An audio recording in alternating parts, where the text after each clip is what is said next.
The SIG MCX is an amazing gun in its own right. Whether it's CQB or at decent range, this gun absolutely slays. But there are some mistakes you can make when modding this gun when choosing the wrong attachment. So today we're going to be talking about modding for this gun and some of the problems surrounding it.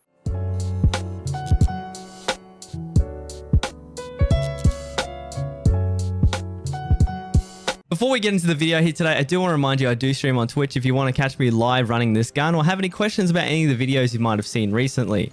So for buying the gun, you can actually purchase this amazing weapon from Skier level 3. Unfortunately, however, buying it from Skier is a bad idea because it's much cheaper on the flea. When buying it on the flea, you want to make sure you get the one with all the attachments on it because you do need the stock compensator that comes with it. So double check to make sure it has the 2-prong muzzle brake and also the T-lock adapter with all the other parts that come with it. Otherwise, you may end up having to spend a bit more when modding this thing. As for the ammo, I've actually done a video recently talking about the ammo and how they stack up. But AP is $7 a bullet, whereas BPZ is 91 rubles per round. But the difference between the two is phenomenal, and I would always, and I mean always, recommend using AP, as the 28 pen of BPZ just simply isn't enough. With that out of the way, let's get into modding. I'm just going to show you guys a few problems with this gun. Changing the barrel length is a bad idea. You can go from a 200mm to 171mm. Now, if you do 171, you can pretty much put all of the same attachments. However, you're stuck using the 8-inch handguard. Now, a few problems with the smaller barrel is you actually gain more recoil. And it's not really worth doing this because the amount of ergo that you gain is definitely not worth the money spent on changing the barrel. Now, if you use the KAC QDC flash suppressor kit with the suppressor over the top or the SRD SIG suppressor, you won't actually have any problems with muzzle flash. But the recoil is actually quite disgusting. Now, if you look at it in a night raid, you can see how important this is because you can actually keep eyes on the target while firing at them. But you can see it's actually incredibly jumpy even when built best in slot. Now, unfortunately, a bit of a side product of building this thing with much lower recoil is you have to use a compensator in the middle, basically using a separator. But that adds a few problems here. Now, first thing you want to be doing is adding the SIG taper T-lock, and then after you've done that, you've got the option for a suppressor, but you want to put on the 2-port muzzle brake first, and then put the separate SRD suppressor, the QD variant, over the top of that to get the lowest recoil possible. After you've done that, we are going to be extending the handguard from the 8-inch to the larger handguard, as the larger handguard actually has a 1% recoil reduction here on the 12-inch variant. As soon as you put the larger handguard in, you can actually go ahead and put the Strike Industries rail on, and we can actually use something like the Zenit RK2 to get the recoil the lowest possible.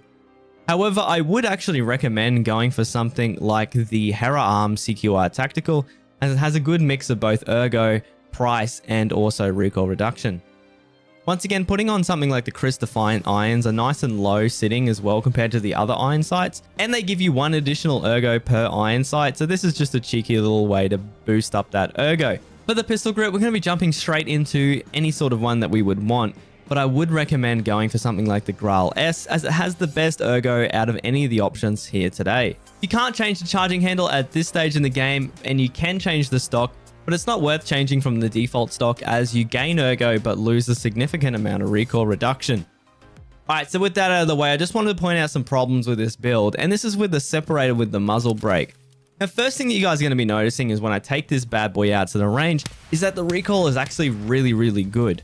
But there's one major problem with this gun, and it's going to be that muzzle flash. It's almost similar to using something like a loud M4, and when I zoom in, you can see what I'm talking about. Now, this really isn't an issue unless you are trying to do night raids. And if you are doing night raids, you are going to notice sometimes you could lose track of the target that you're shooting at because that muzzle flash is quite ridiculous.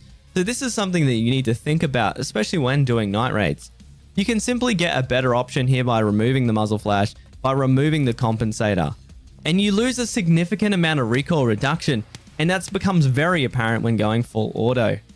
So these are some of the decisions you have to make when choosing this gun. One of the coolest things about the MCX, however, is its mag options. You can basically choose any mag in the game that would go into an M4, whether that be a 30 rounder or a 40 rounder, which would be my recommendation here today as the ergo is pretty good, or some of the drums actually are really good, as well as the 100 round mag, which honestly guys is completely stupid, but also fun on factory. Though I do understand it does destroy the hell out of your ergonomics. What's really important though, guys, and I wanted to stress this enough, is please don't get your mags mixed up, because I have killed a guy recently who couldn't fire his MCX at me. He just sat there staring at me like a stunned mullet because he had the wrong magazine in his gun. And this is actually a very common mistake to make. Another really common misconception about the MCX is that it has a lot of bullet drop, or that it's subsonic.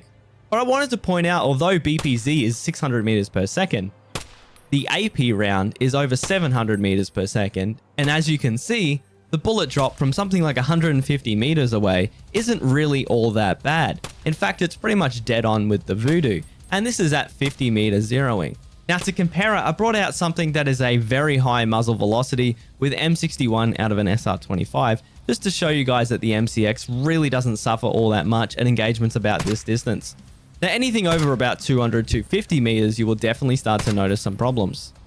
So what will let you down with the MCX at this range is not so much the bullet drop. As you can see, there's about an inch difference there between M61 and the AP round, but it's more about that accuracy, or MOA. And an idiot way of explaining it, and I don't want to trigger a lot of people in the comment section, is like imagine a possible dinner plate sized area of impacts. And the larger the number of the accuracy, the bigger the area of the impacts. And you can really see the difference between the MCX on the left and the SR25 on the right, just being so much tighter on the SR25 because of that lower MOA. So the lower the number, the more accurate the gun is. And if we look at the two side by side, you can see what I'm talking about statistics wise. You're going to see that accuracy stat with the 1.07 MOA of the SR and the 2.57 MOA of the MCX. Now this is obviously depending on the ammo that you use in both of them, but I do want to point out that this does make a difference at long range more than you think. And that's one of the major problems with the MCX at range, not so much the bullet drop. Now, if you guys are curious about how this ammo stacks up against armor, I will have a separate video and I'll link it in the description below. Feel free to watch that video if you want to see how the different types of armors and also visors and helmets stack up against these different types of ammo. I just wanted to give you guys a little disclaimer that the MCX is freaking insane and definitely worth using, especially the AP rounds. And you can see from some of the footage here of how it cuts through some of the best armors in the game. Alright guys, that's it for this video. If you enjoyed anything of this video here today, feel free to subscribe. I have plenty of other videos in the works. I am currently going on holiday, so if I do seem less active on YouTube or Twitch, that's because I'm currently on holiday with my wife. But I wanted to thank you guys so much for watching the videos and supporting me recently. And as always, we'll see you on the next one.